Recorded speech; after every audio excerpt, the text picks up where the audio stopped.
ఉమ్మడి నిజామాబాద్ జిల్లాలో విస్తారంగా వర్షాలు కురుస్తున్నాయి. కామారెడ్డిలో వాన దంచి కొట్టడంతో అక్కడి పెద్ద చెరువు పొంగి పొర్లుతోంది. భారీ వర్షాలకు శ్రీరామ్ సాగర్, నిజాం సాగర్కు వరద పోటెత్తుతోంది.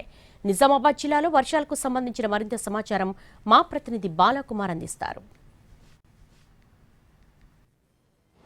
ఉమ్మడి నిజామాబాద్ జిల్లా వ్యాప్తంగా విస్తారంగా వర్షాలు కురుస్తున్నాయి. నిన్న అర్ధరాత్రి నుంచి ఎడతెరిపి లేకుండా వర్షం కురుస్తుండటంతో వాగులు వంకలు పొంగి పొర్లుతున్నాయి. ఇక ప్రధాన ప్రాజెక్టులకు కూడా వరద పోటెత్తుతుంది. శ్రీరామ్ సాగర్ ప్రాజెక్టుతో పాటు నిజాం సాగర్ ప్రాజెక్టు కూడా భారీగా వరద వస్తుంది. ఇక కామారెడ్డిలో కురిసిన భారీ వర్షానికి పెద్ద చెరువు పొంగి పొర్లుతుంది, అలుగు పారుతుంది.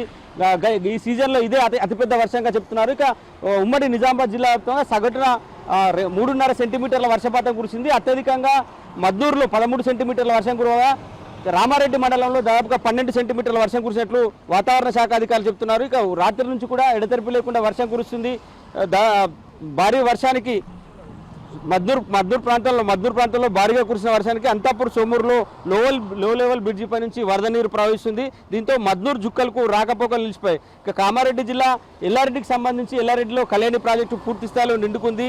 దీంతో 2 గేట్లను ఎత్తి దిగువకు 350 క్యూసెక్ల నీటిని విడుదల చేస్తున్నారు. ప్రాజెక్టు నుంచి దాదాపుగా 350 క్యూసెక్ల నీరు నిజాం సాగర్లోకి వచ్చి చేరుతుంది. ఇక నిజాం సాగర్ ప్రాజెక్టు కూడా వరద పోటెత్తుతుంది. దాదాపుగా 30,000 క్యూసెక్లు నిజాం సాగర్ ప్రాజెక్టులోకి వరద రూపంలో వచ్చి చేరుతుంది. ఇప్పటికే ప్రాజెక్టు పూర్తిస్థాయి నీటి మట్టం 7 టీఎంసీలకు చేరుకుంది. శ్రీరామ్ సాగర్ ప్రాజెక్టు కూడా ఎగువ ప్రాంతాల్లో కురిసిన భారీ వర్షాలకు వరద భారీగా వచ్చి చేరుతుంది. ఇటు మహారాష్ట్రతో పాటు శ్రీరామ్ సాగర్ క్యాచ్మెంట్ ఏరియాలో కూడా భారీగా వర్షం కురిసింది. దాదాపుగా 80,000 క్యూసెక్ల వరద వస్తుంది. ఇప్పటికే శ్రీరామ్ సాగర్ ప్రాజెక్టు 50 టీఎంసీలకు కూడా చేరుకుంది. ఇదే వరద కొనసాగితే రాత్రి వరకు మరింత నీటి మట్టం పెరిగే అవకాశం ఉన్నట్టు వాతావరణ శాఖ అధికారులు చెప్తున్నారు. ఇక నిజామాబాద్ జిల్లా వ్యాప్తంగా కూడా భారీగా వర్షం కురుస్తుంది. నిజామాబాద్, బోధన్, ఆర్మూర్ ఈ ప్రాంతాల్లో కూడా భారీ వర్షపాతం అయితే నమోదవుతుంది. రాత్రి నుంచి కూడా అన్ని ప్రాంతాల్లో వర్షం కురుస్తుంది.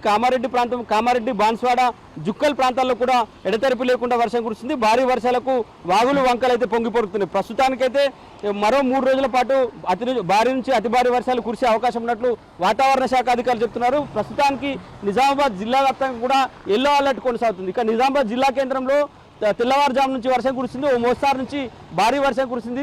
ఇప్పటికే మొన్నటి వరకు కూడా చాలా ప్రాంతాల్లో లోటు వర్షపాతం నమోదు కాగా నిన్న నుంచి కురిసిన వర్షాలకు స్వల్పంగా వరద ప్రవాహం పెరిగింది. కుంటలు, చెరువుల్లోకి అయితే నీళ్లు వచ్చేది. దాదాపుగా 2,000 పైచీలకు ఉమ్మడి జిల్లాలో చెరువులు ఉంటే 30% పైగా ఇప్పటివరకు చెరువులు నిండుకున్నట్లు ఇరిగేషన్ శాఖ అధికారులు చెప్తున్నారు. ఇక భారీ వర్షాలతో అధికారులంతా అప్రమత్తమయ్యారు. నిజామాబాద్, కామారెడ్డి కలెక్టరేట్లో కంట్రోల్ రూమ్లను ఏర్పాటు చేశారు. నిజామాబాద్ కార్పొరేషన్ పరిధిలో కూడా కంట్రోల్ రూమ్లు ఏర్పాటు చేసి ఎన్డీఆర్ఎఫ్ బృందాలను కూడా సిద్ధం చేశారు. ఫైర్ అధికారులు ఎన్డీఆర్ఎఫ్ బృందాలతో సిద్ధంగా ఉన్నారు. ఇప్పటికే మాక్ డ్రిల్ కూడా చేశారు. భారీ వరదలు వస్తే ఎలా కాపాడాలంటూ కూడా డ్రిల్ చేసిన పరిస్థితి కనిపిస్తుంది. ఎలాంటి అవాంఛనీయ సంఘటనలు తలెత్తినా కానీ, వరద ప్రవాహం పెరిగినా కానీ ఎప్పటికప్పుడు కంట్రోల్ రూమ్లకు ఫోన్ చేయాలని చెప్పి అధికారులు అయితే సూచిస్తున్నారు. మొత్తం మీద ఉమ్మడి జిల్లా వ్యాప్తంగా భారీ వర్షాలు కురుస్తున్నాయి. మరో 3 రోజుల పాటు ఇదే స్థాయిలో వర్షాలు కురిసే అవకాశం ఉన్నట్లు అధికారులు చెప్తున్నారు. ఇది నిజామాబాద్ జిల్లాలో తాజా అప్డేట్. కెమెరామెన్ రవిచరణ్తో